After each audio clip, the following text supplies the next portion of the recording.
Virat, it's not very often that India have been in a position overseas where it's gone till the end and they've drawn a match.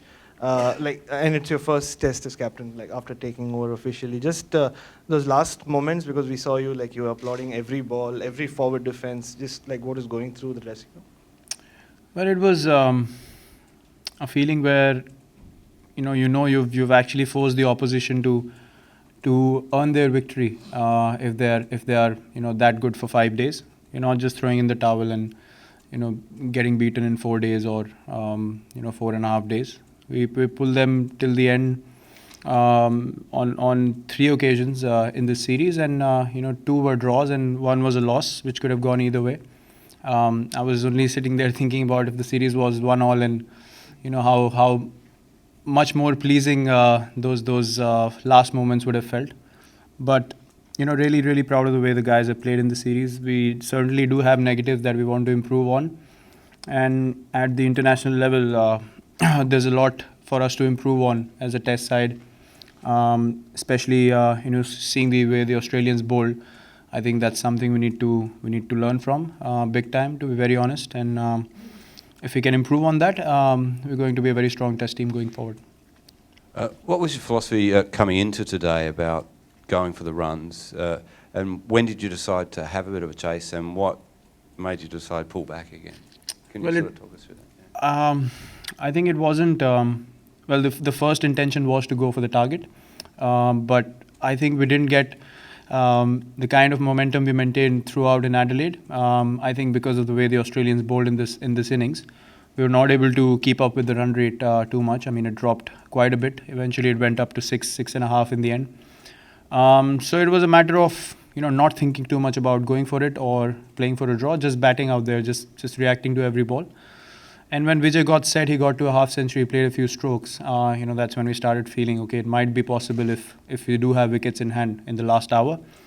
And then when Vijay got out, initially I thought after tea that we'll just go and take 5-6 overs, see how it's going, and then go after the boundary balls and start pushing them. But when Vijay got out, I had a sense when Jinx and me sort of started running those couples and a few boundaries in between that there was a sense of unsurety out there. So I thought of cashing in, but couldn't execute properly. But it was in the balance. I mean, hanging here and there all the time. It wasn't as clear as we were in Adelaide throughout because of the way the Australian bowlers bowled. I mean, credit to them, they kept the balls in the right areas throughout the innings and made it very difficult for us throughout. When you left Bombay, you said it's not an engineering exam that will be judged during this 2 to 3 months. Things life and remain the same once you come back, regardless of the outcome of this series. How do you sort of insulate yourself from the general expectations that you consciously try to avoid? At the same time, you had very higher expectations from yourself. So in these two contrasting expectations, how do you sort of manage this phase? Well, I used to expect a lot out of myself and unnecessarily put pressure on myself. Now I believe in myself more. I don't, tell myself that I expect myself to go out there and get a century. I rather believe in myself that I will go out there and I will be able to do it. I think there's a slight difference in that, which one needs to realize what works for an individual. For me, I take failures and success the same way now, so I don't really get in too much into what people are expecting of me or what they think I might be able to do when I step onto the field, because eventually when I go out there, things are in my control. So there's no point thinking about something that someone else is thinking for me. What matters is what I think when I go out there to bat in the middle, and the clearer your head is, the better decisions you can make. And I think it's a individual. Different individuals have different ways of getting into their zone, and certainly this works for me. Treating failures and success the same way, because I used to get too hard on myself with failures in the past, and that just keeps stacking up. So there are other things to do in life. There's more to life than just your profession, and I realize that. I mean, I keep myself involved and indulged in things that interest me, and that just helps me stay in the zone. And the simpler you make things in life, eventually you're going to make better decisions. Have you enjoyed your time this series? Because you've been sledged by the opposition, you've been booed by the crowd. Did you think any of the fans were disrespectful? No, I mean, they haven't been disrespectful. Last time around, I had a couple of incidents, but I think this time around they've been. I know for a fact. I mean, they've booed me, but they've liked, the way the team has played, and they like it when I go out there and I get a bit annoyed with the opposition, you can say. I wouldn't use any other word, but it's been enjoyable to have a challenge of overcoming the whole Australian crowd and 11 Australian players who badly want to irritate me or get me out.